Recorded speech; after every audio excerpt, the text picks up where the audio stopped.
Welcome to I dream. నేను Udayasri. Present మనతో పాటు స్టూడియోలో బొనిగెల సాల్మన్ గారు ఉన్నారు. PMS and AMFI registered mutual fund distributor. మాట్లాడదాం. నమస్తే సార్. నమస్తే మహోదయ. సార్, రీసెంట్ గా లలిత జ్యువెలర్స్ ఐపీఓలోకి వెళ్ళింది అని అన్నారు. అసలు ఐపీఓ అంటే ఏంటి? చాలా మంది చాలా కంపెనీలు ఐపీఓలోకి వెళ్తుంది అని అంటారు. అసలు ఈ ఐపీఓ అంటే ఏంటి? ఐపీఓలోకి వెళ్తే ఏం బెనిఫిట్స్ ఉంటాయి? ఇప్పుడు చూడండి, కంపెనీస్ రెండు రకాలు. ఒకటి ప్రైవేట్ లిమిటెడ్, రెండు public listed companies. Private limited companies అనుకోండి, సపోజ్ ఉదాహరణకి అందులో మీకు ఓనర్షిప్ ఇవ్వమంటే ఇవ్వరు. ప్రైవేట్ లిమిటెడ్ లో ఓనర్షిప్ ఇవ్వరు, వాళ్ళకి ప్రైవేట్ ఉంటది కాబట్టి. ఐపీఓ అంటే ఇనిషియల్ పబ్లిక్ ఆఫరింగ్, అంటే పబ్లిక్ ఓనర్షిప్ ఇవ్వటాన్ని ఐపీఓ అంటారు. ఓకే, పబ్లిక్ కి ఓనర్షిప్ ఇస్తారా? ఇనిషియల్ పబ్లిక్ ఆఫరింగ్, పబ్లిక్ కి ఆఫర్ చేస్తున్నారు మొదటిసారి. ఇనిషియల్ మొదటిసారి మీరు కంపెనీలో ఓనర్షిప్ తీసుకోండి అని పబ్లిక్ ఆఫరింగ్ ఇస్తున్నారు. కాదు, ఇప్పుడు ఆల్రెడీ ఇప్పుడు లలిత జ్యువెలర్స్ తీసుకోండి, దానికి కిరణ్ కుమార్ ఓనర్ కదా, మళ్ళీ ఇంకా పబ్లిక్ కి ఓనర్షిప్. లలిత జ్యువెలర్స్ ప్రమోటర్ కిరణ్ కుమార్ గారు. ప్రమోటర్ అంటే ఆయన ఇంతకు ముందు వరకు ఆయన ఓనర్షిప్ ఆయన చేతిలో ఉంది. అయితే పబ్లిక్ ఓనర్షిప్ రాకముందు, పబ్లిక్ లిస్టెడ్ రాకముందు అది ప్రైవేట్ ఈక్విటీలో ఉంటుంది. అంటే ఆయనతో పాటు కొంతమంది కూడా షేర్ హోల్డర్స్ ఉంటారు. అది ప్రైవేట్ ఈక్విటీ అంటారు దాన్ని. ఇప్పుడు సెబీ దగ్గర లిస్ట్ అయితే పబ్లిక్ కి అందరికీ అందులో ఓనర్షిప్ తీసుకోవచ్చు. పబ్లిక్ ఐపీఓకి రావాలంటే ఫస్ట్ సెబీ దగ్గర పర్మిషన్ పెట్టాలి.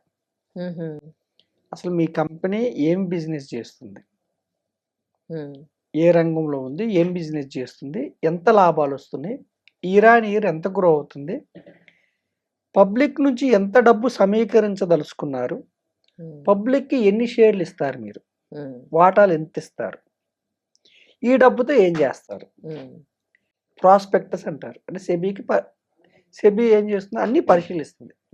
నిజంగా ఈ కంపెనీ నడుస్తుందా లేదా, లాభాలు వస్తున్నాయా లేదా, ఎంత డబ్బులు సమీకరించవచ్చు, ఇవన్నీ పరిశీలించి సెబీ పర్మిషన్ ఇస్తుంది.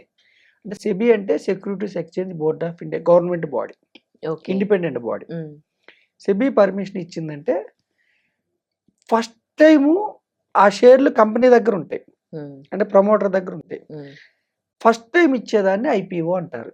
ఇప్పుడు సపోజ్ 1 కోటి షేర్లు కావాలి, 1 కోటి షేర్లు ఇవ్వదలుచుకున్నారు. సపోజ్ ఐపీఓ వాల్యూ 100 రూపాయలు ఉందనుకోండి, ఉదాహరణ చెప్తున్నా. 1 కోటి ఇంటూ 100 కోట్లు వస్తాయి కంపెనీకి. అంతకుముందు అందులో షేర్ హోల్డర్స్ అమ్ముకోవచ్చు ఆఫర్ వాళ్ళు, లేదంటే కంపెనీ ఆ డబ్బులు ఏంటి విస్తరణకి, అంటే ఇప్పుడున్న బ్రాంచెస్ ఇంకా విస్తరణకి వాడచ్చు. అయితే ఫస్ట్ టైం కంపెనీ షేర్లు డైరెక్ట్ గా మీలాంటి వాళ్ళకి, నాలాంటి వాళ్ళకి సంస్థలు కూడా అప్లై చేస్తారు. దాన్ని ఇనిషియల్ పబ్లిక్ ఆఫరింగ్ అంటారు. ఎస్బీఐ కానీ, హెచ్డిఎఫ్సి కానీ, టీసీఎస్ కానీ, విప్రో కానీ, ఇప్పుడున్న సెన్సెక్స్ కంపెనీస్, నిఫ్టీ కంపెనీస్ ఇవన్నీ ఒకప్పుడు ఐపీఓకి వచ్చినాయి. ఫస్ట్ టైం వచ్చినప్పుడు ఐపీఓ. తర్వాత ఆ కంపెనీలో ఇప్పుడు సపోజ్ ఒక చిన్న పిల్లలు ఉన్నారు, 5 ఏళ్ళలో 10 ఏళ్ళలో పిల్లలు ఉన్నారు, వాళ్ళకి జ్ఞానం లేదు, ఇప్పుడు అప్లై చేయరు. ఈ కంపెనీస్ లో సపోజ్ లలిత జ్యువెలర్స్ కావచ్చు, ఎస్బీఐ కావచ్చు, ఏదైనా ఎనీ కంపెనీ, పేరు చెప్పట్లేదు, ఈ ఐపీఓ వచ్చిన టైంలో వాళ్ళు చిన్న పిల్లలు, రేపు వాళ్ళు పెద్ద అయిన తర్వాత కంపెనీస్ లో ఓనర్షిప్ కావాలి. ఐపీఓ అప్పుడు ఇచ్చేశారు, ఇంకా షేర్లు ఎక్కడ ఉంటాయి? మీరు కొనుక్కున్నారు కదా, వాళ్ళందరి దగ్గర ఉంటాయి. మీరు కొనుక్కున్న వాళ్ళందరి దగ్గర షేర్లు ఉంటాయి. అవును. వీళ్ళు ఏం చేస్తారంటే కొంతమంది అమ్మకానికి పెడతారు. ఓకేనమ్మా, వీళ్ళు అమ్మకానికి పెట్టినప్పుడు కొనేవాళ్ళు ఎక్కువ ఉంటే ఆ షేర్ పెరుగుతూ ఉంటుంది. వీళ్ళు అమ్మకానికి పెట్టినప్పుడు కొనేవాళ్ళు ఎవరు లేకపోతే ఆ షేర్ తగ్గుతూ ఉంటుంది. అంటే డిమాండ్ అండ్ సప్లై. ఇంకా షేర్లు అయిపోయినాయి. ఒక కంపెనీ ఫస్ట్ టైం వచ్చినప్పుడు ప్రజలకు షేర్లు ఇచ్చేసింది, ప్రజలకు కానీ సంస్థలకు కానీ, మ్యూచువల్ ఫండ్ లాంటి ఇన్స్టిట్యూషనల్ ఇన్వెస్టర్స్ కానీ, ఇండివిజువల్ ఇన్వెస్టర్స్ కానీ. మళ్ళీ కావాలనుకోండి, దాన్ని ఏమంటారంటే ఫస్ట్ టైం వచ్చినప్పుడు ఐపీఓ అంటారు, తర్వాత లిస్ట్ అవుతుంది, దాన్ని సెకండరీ మార్కెట్ అంటారు. లిస్ట్ అయిన తర్వాత అప్పుడు ప్రతిరోజు కొన్నవాళ్ళు కొంతమంది అమ్మకానికి పెడతారు, కొంతమంది కొంటూ ఉంటారు. కొనేవాళ్ళు ఎక్కువ మంది ఉంటే ఆ షేర్ వైపు పెరుగుతూ ఉంటుంది, అమ్మేవాళ్ళు ఎక్కువ మంది ఉంటే ఆ షేర్ తగ్గుతూ ఉంటుంది. కాదు, ఇప్పుడు ఒక కంపెనీ ఉంది, ఇప్పుడు ఆల్రెడీ లలిత జ్యువెలర్స్ గురించి మాట్లాడుతున్నాం కదా, ఇప్పుడు ఆ కంపెనీలో అతను ప్రమోటరు కిరణ్ కుమార్ కొంతమందికే షేర్స్ ఉండొచ్చు. ఇన్ని రోజులు వాళ్ళే లాభాలు తీసుకుంటున్నారు. అండ్ అది ఒక మంచి మార్కెట్‌లో మంచి డిమాండ్ ఉంది వాళ్ళకి. ఏదైనా ప్రాఫిట్స్ ఉన్నా వాళ్ళకే వస్తూ ఉన్నాయి. కానీ ఇప్పుడు ఐపీఓకెళ్ళడం ద్వారా ఇప్పుడు చాలామంది షేర్స్ కొనుక్కొని ప్రాఫిట్స్ ఉంటే వీళ్ళకి గూడా షేర్ అవుతుంది గదా! ఖచ్చితంగా. దానివల్ల వీళ్ళకేంటి లాభం? ఖచ్చితంగా. ఇప్పుడేమిటంటే అమ్మా, ప్రమోటర్ ఎందుకు ఐపీఓకొస్తారంటే విస్తరించడానికి. ఇప్పుడు మీరు ఒకే బ్రాంచ్ పెట్టారు. మీ లాభం లిమిటెడ్ ఉంటుంది. హ్మ్. 50 బ్రాంచులు పెరుగుతుంది. 100 బ్రాంచులు. అంటే మీ యొక్క బిజినెస్‌ని విస్తరించాలంటే ఐపీఓకి రావాలి. ఓకే. ఒక్కళ్ళ దగ్గర ఎంత డబ్బు ఉంటుంది? హ్మ్. అదే మీరు అందరు ప్రజలు కలిసి డబ్బులు కుమ్మరిస్తే ఎక్కువ ఇప్పుడు బ్రాంచెస్ ఒకప్పుడు పెట్టొచ్చు, ఎక్కువ బ్యాంక్స్ కూడా లాభాలన్న. హెచ్‌డిఎఫ్‌సి బ్యాంక్ ఎన్నుండేయి దేశంలో? హ్మ్. ఐపీఓకి రావటం వల్ల కార్పస్ బిల్డ్ అవుతుంది. బ్రాంచీలు పెరుగుతది. ఐపీఓకి రావటం వల్ల కార్పస్ వచ్చిన తర్వాత ఎంప్లాయీస్ పెరుగుతారు. ఎకానమీ బూస్ట్ అవుద్ది. హ్మ్. అయితే ప్రతి సంవత్సరం లాభాలు వచ్చినాయనుకో, ఐపీఓకి వచ్చిన తర్వాత ఏంటంటే ప్రతి 3 నెలలకి రిజల్ట్స్ డిక్లేర్ చేయాలి. అంటే ఎంత అమ్మారు? హ్మ్. ఎంత టాక్స్ కట్టారు?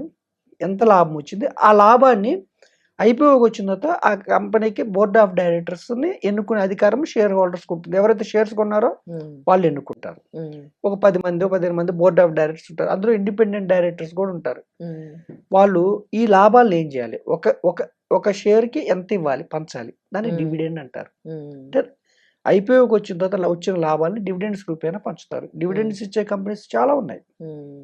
ఇన్ఫోసిస్ గాని, కోల్ ఇండియా గాని, ఎన్‌టీపీసీ గాని అట్లా హ్మ్. చాలా ఉన్నాయి. అంటే కంపెనీస్ లాభాలను పంచుతారు. అది హ్మ్. డివిడెండ్. హ్మ్. కొంతమంది ఏం చేస్తారంటే సర్ప్లస్ పెట్టి ఇంకా విస్తరిస్తూ ఉంటారు. విస్తరిస్తే ఏమవుతుంది? ఇంకా పెరుగుతది బిజినెస్. హ్మ్. షేర్ వాల్యూ పెరుగుతూ ఉంటది. అంటే క్యాపిటల్ అప్రిసియేషన్ అవుతుంది. హ్మ్.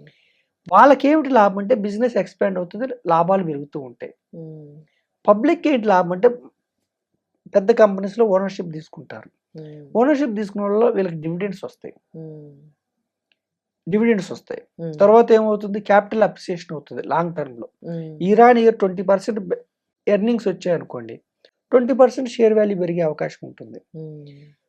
మరి ఏమిటి నష్టం షేర్ హోల్డర్స్‌కి? ఒకవేళ ఆ కంపెనీ ఇప్పుడు ఈ సంవత్సరం సపోజ్ 100,00,00,000 లాభం వచ్చింది. నెక్స్ట్ ఇయర్ 200,00,00,000 వచ్చిందనుకోండి. షేర్ డబుల్ అయ్యే అవకాశం ఉంది. హ్మ్. 100,00,00,000 లాభం నెక్స్ట్ ఇయర్ 50కి పడిపోయిందనుకోండి. హ్మ్. షేర్ వాల్యూ పడిపోయే అవకాశం ఉంటుంది. హ్మ్.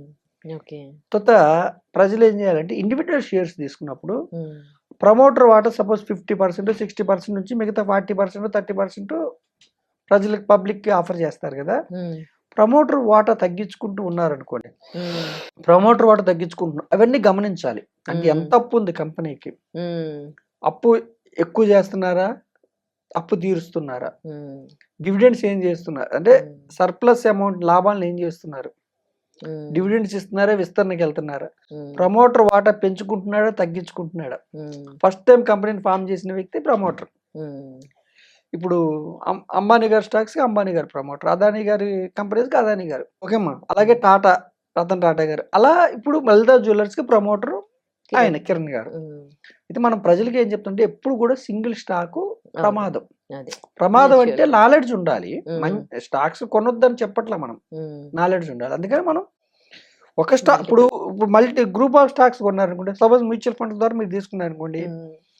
ఈ ఈ మీరు చెప్పిన కంపెనీ వీళ్ళ దృష్టిలో మంచి కంపెనీ, బిజినెస్ చేస్తారనుకుంటే వీళ్ళు కూడా కొంటారు ఐపీఓలో. హ్మ్. మ్యూచువల్ ఫండ్స్ వాళ్ళు కొంటారు. మనం కొనే పని లేదు. హ్మ్. వాళ్ళు ఓకే. చూసుకుంటారు. బ్యాలెన్స్ అదే. షీట్స్ అదే. వాళ్ళెళ్లి ఓకే. ఈ కంపెనీ కూడా యాడ్ అవుతుంది దాంట్లో. పరిశీలిస్తారు. ఆ! ఇప్పుడు మ్యూచువల్ ఫండ్స్ అన్ని కళ్యాణ్ జ్యువెలర్స్‌ని పెట్టుకున్నాయి. హ్మ్. ఏది వాళ్ళ యొక్క పోర్ట్‌ఫోలియోలో. కళ్యాణ్ జ్యువెలర్స్‌లో మీరు ఓనర్‌షిప్ ఆల్రెడీ ఉంటుంది. ఐపీఓలో ఉంది అది. ఎప్పుడో వచ్చింది కళ్యాణ్ జ్యువెలర్స్. ఓకే. టైటాన్ ఇప్పుడు హ్మ్. తనిష్క్ జ్యువెలర్స్ హుహు. ఉంది. అట్లా ఇప్పుడు ఇదొచ్చింది. ఓకే. ఓకేనమ్మా. అలా మనమే ఇండివిడ్యువల్‌గా ఓనర్‌షిప్ తీసుకోవాలని ఏం లేదు. హుహు. ఇండెక్స్ ఫండ్స్ ద్వారా అంటే ఇండెక్స్‌లో ఆ కంపెనీ ఉంటే ఇండెక్స్ ఫండ్స్‌లో కూడా ఓనర్‌షిప్ వస్తుంది మీకు. హ్మ్. ఇండెక్స్ ఫండ్స్ ద్వారా తీసుకుంటే కూడా ఓనర్‌షిప్ వస్తుంది. లేదంటే మ్యూచువల్ ఫండ్స్ ద్వారా తీసుకుంటే ఆ ఫండ్ మేనేజర్ ఈ కంపెనీకి ఆ ఎలిజిబిలిటీ ఉంది. బాగా పెర్ఫార్మ్ చేస్తదనుకుంటే వాళ్ళు కూడా కొంటారు. హ్మ్. సో, ఐపీఓ అంటే ఫస్ట్ టైమ్ షేర్‌లు ఇవ్వటాన్ని ఐపీఓ అంటారు. హ్మ్. ఒకసారి మీరు కొనుక్కున్న తర్వాత లిస్టెడ్. లిస్ట్ అయిన తర్వాత మళ్ళీ మీరు కొనుక్కోవాలంటే ఇప్పుడు చిన్నగున్న వ్యక్తులు 5 ఏళ్ళు, 10 ఏళ్ళు ఉన్న వ్యక్తులు రేపు 20 ఏళ్ల తర్వాత కొనుక్కోవాలంటే ఐపీఓలో కొనలేరు కదా! కొనలేరు. ఈ హ్మ్.